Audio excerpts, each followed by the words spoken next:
Welcome to 843 TV. I'm your host, Wayne Morris with WHHI-TV. And I'm your host, Carrie Manning from the Village Spa. And today we're coming to you from Spring Island. It's a special episode. It's all Spring Island, which we love to do. And we're coming to you from Waterfall Farm, which is right in the heart of Spring Island. And that brings us to our first guest, Suzn Stewart. She's going to be telling us about all the clubs she's involved with. And then our second guest is Mr. John Strothers. He is the broker in charge here on Spring Island. So make sure that you stay tuned for more 843 TV, where communities come to speak.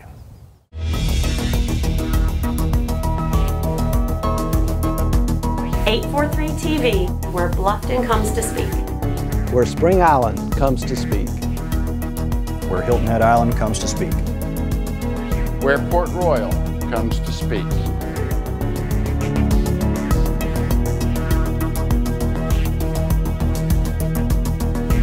.843 TV, where communities come to speak. Welcome to 843 TV. We're here today with Miss Suzn Stewart. She's a member out here on beautiful Spring Island. Thank you for being with us. How are you? I'm good. Thanks for having me this morning. So we have all kinds of fun things to talk about, but let's start with, how long have you guys lived here on Spring Island, and how did you find out about this? Because it's kind of a hidden gem. It is a hidden gem. We became members in 2007, and I'd been working for a financial services firm in New York, Morgan Stanley, and all these managing directors kept retiring to this place called Spring Island, and I just knew I needed to find out about it more. Bob Greenhill bought Pine Island, Mark Hawley ran our Managed Futures program, he was here, Bill McMahon came from Fixed Income, and I just thought, there's got to be something there. They know something you don't. Right, I need to know about Spring Island. And going along at the same time, I'm a huge fan of Pat Conroy. Prince of Tides is my favorite book of all times, and when I read it, I knew I needed to be in the low country. What better to live here? Right? Yeah, so we looked all around, and I really thought we'd be at Bray's. And we looked all out St. Helena, we looked all over Ladies Island, thinking deep water, golf course. And we came to Spring Island on a Thursday night, which was a trust talk. And every member came over and introduced themselves to us, talked about Spring Island, and I just knew we'd found our home. It's a very friendly, inviting place. It is. There is an intense sense of community here, and I think that's kind of what sets it apart from everywhere else. I love my 350-person small town. I love it. When you were a part of a lot of groups, we were talking earlier, tell us about all the groups and efforts that you're a part of here in Spring Island.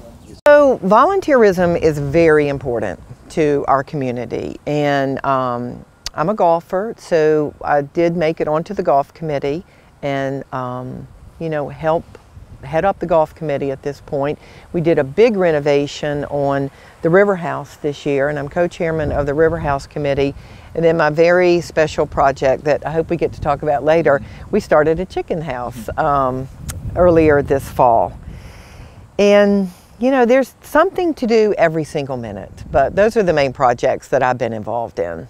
You know, the golf course, Old Tabby Lynx, is ranked pretty highly, and can you talk a little bit about that and how it got that ranking? And didn't we do a renovation here about two years ago? That's right. So they built the golf course about 20 years ago, and Arnold Palmer is the architect, and it had just gotten a little smooth around the edges, and in 2011, 2012, they felt like we needed to raise some money and do a refresh.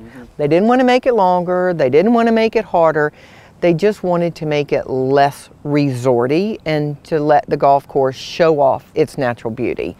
Obviously, the investment paid off very well. Before we did the refresh, we were ranked 167th in worldwide modern golf courses. And after the refresh, we're now 84th.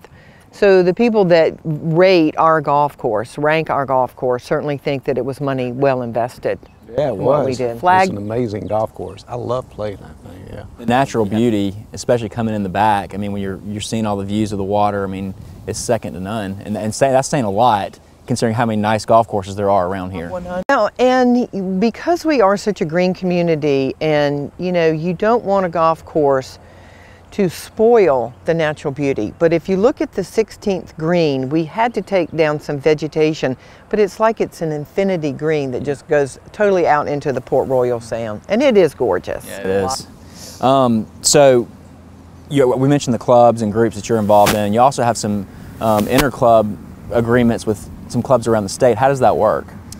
So there is a Low Country Women's Golf Association that we are a member of, and we play all over the Low Country. We go to Hague Point, we go to Sun City.